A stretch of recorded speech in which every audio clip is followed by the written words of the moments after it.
Welcome to Nasdaq Trade Talks. I'm Jill Malandrino, Global Markets Reporter at Nasdaq. Joining me is John Tinsman, founder of AOTInvest LLC and portfolio manager to the Nasdaq-listed AOT Growth and Innovation ETF ticker, AOTG. John, it's great to have you with us. Welcome to Trade Talks and congratulations on the successful launch of the AOT Growth and Innovation ETF today on the Nasdaq exchange. Thank you so much for having me, and thank you to the whole Nasdaq team for making the launch of AOTG successful. Can you give me a summary of what sets this strategy apart from other ETF and mutual funds out there today? Well, this strategy intentionally targets high-growth companies with low marginal cost products and services. I believe that these two characteristics, when combined, create a unique and compelling investment thesis to drive share price appreciation. What about the combination of high growth and low marginal cost companies do you find attractive? Well, I think there's three core benefits, Jill. That is the ability to achieve high growth, high profit, and high innovation all at the same time.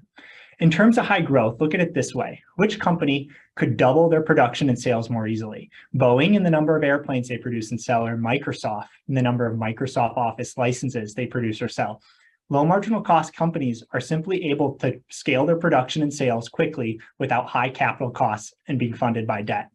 Second is high profit. Look, it's not any coincidence that three of the most profitable companies in the history of the United States are Apple, Google, and Microsoft, and they all have these characteristics. A company that can produce something for little cost and sell it for much more than that can achieve high profit margins. And third is high innovation. These companies, their products already exist, such as in software. So every single dollar they put back into the product, they make it better. It provides more value to the consumer through the changes that they make. So this high innovation and new value inherently drives the value of the companies themselves higher. And I believe when you combine these characteristics with companies that are uniquely positioned in low marginal cost industries and also industries that are growing, you can create a portfolio of companies that best able to capitalize on these advantages. John, can you explain to us how you came up with this strategy? Well, I looked back at decades of mutual fund performance, and I noticed that all of the top mutual funds had the same characteristics that outperformed. A higher proportion of companies that achieved higher proportions of low marginal cost companies versus their index, and also a higher proportion of companies in their portfolios that were well positioned in growing industries. So I said, look, there's no reason to stop at software and semiconductors. Now today, we have a whole range of diversified industries that have this, such as e-commerce, web services, security, insurance. So there's no reason to stop with just those sectors. And also, I can pursue this strategy in an ETF wrapper that provides much more tax efficiency than a mutual fund.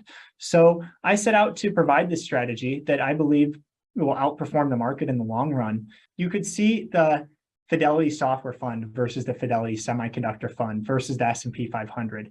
And the outperformance here has been gigantic over the last couple of decades. And like I said, I believe that's the reasons behind that are the growing industries and the low marginal costs. And so that's one of the ways in which this ETF, the AOTG Growth and Innovation ETF, was born. And John, can you tell me a little bit more about how this ETF differs from other innovation funds out there, like ARK as an example? Sure. Well, I really like the ARK fund itself, and part of that strategy inspired this strategy. They both target high growth and they both target innovative companies. I would say what sets this strategy apart is that it intentionally targets low marginal cost companies.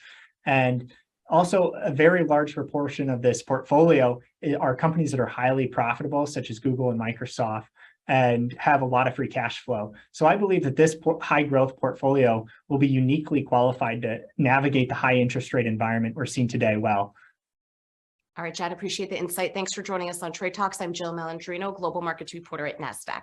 Thank you for having me, Jill.